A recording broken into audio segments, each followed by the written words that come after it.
Yun, magandang araw mga probinsya. Mga probinsya, magsasalang pala tayo ng itlog natin sa incubator natin. Ngayon, lalagay muna natin sa tray yung mga eggs natin. Lalagay na natin siya dito sa tray, yung mga eggs, tapos isasalang natin sa incubator.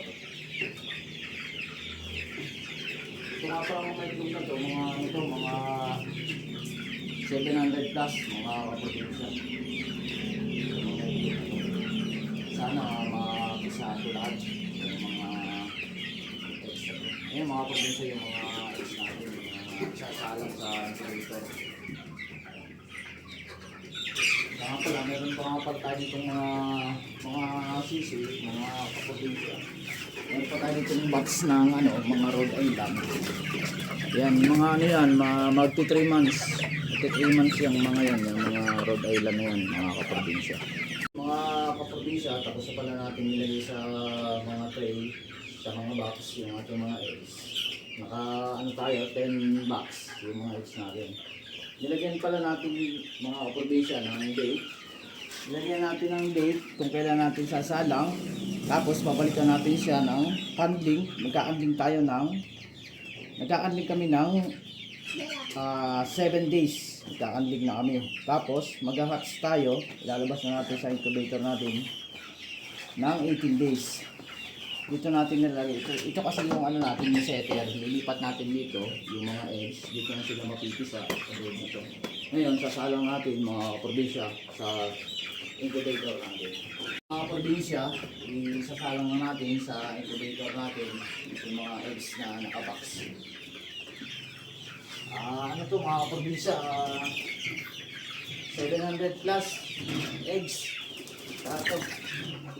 Sana makisa lahat yung mga eggs natin para marami din tayo ng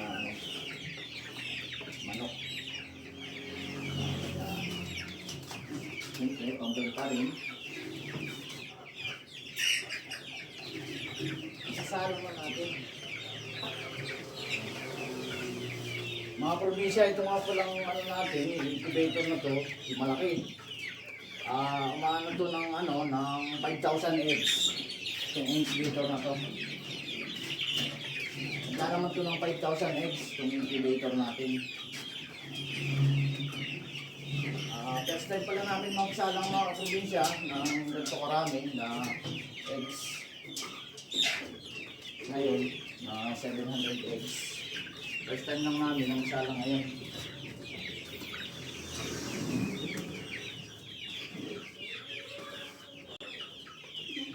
Dito muna natin ilagay sa lahat, sa baba. At sa baba muna.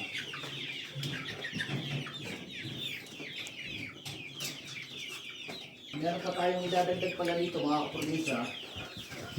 Mamaya, kung nakaputi tayo mamaya ng mga 100 eggs, so aabot tayo ng 800 eggs yung natin, may isa lang ngayon.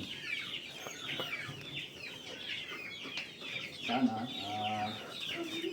papisain tayo ng marami.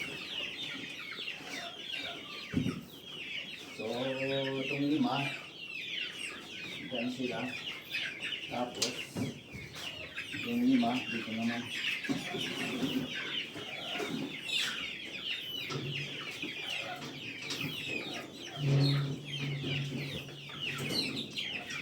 Yung mga magpapagawa pala ng incubator, meron pala kami nang gagawa ng incubator dito.